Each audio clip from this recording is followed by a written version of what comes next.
U vojnoj kasarni u Prištini predstavljen je deo od 55 oklopnih borbenih vozila M1117 donacija SAD-a tzv. Kosovskim bezbednosnim snagama.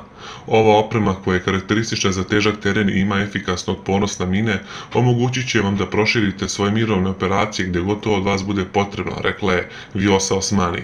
Osmanijeva je kazala da se nada da će Kosovo uskoro obezbediti helikoptere.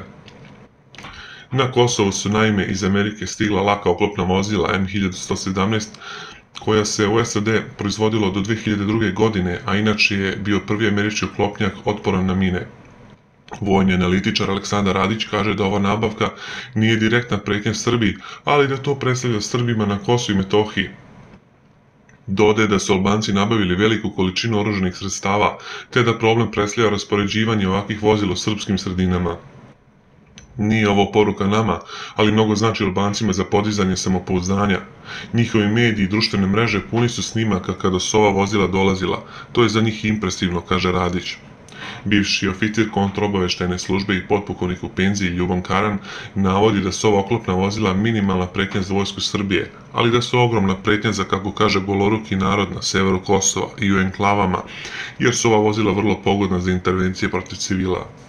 Interesantno je da se uz ove političke i druge pritiske na Srbiju istovremeno forsira transformacija kosovskih bezbednosnih snaga u takozvanu vojsku Kosova.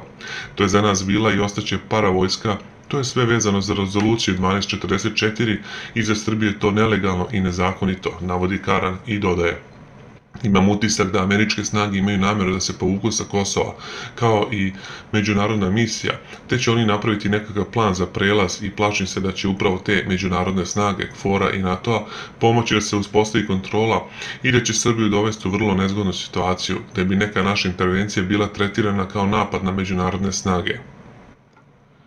Karan očekuje da će srpska diplomatija, pre svega oslonjeći se na dobre odnose sa Kinom i Rusijom, moći da preduhitri ovakve događaje, jer je stav Srbije više nego jasan, a to je da neće dozvoliti neki novi pogrom ili egzodus.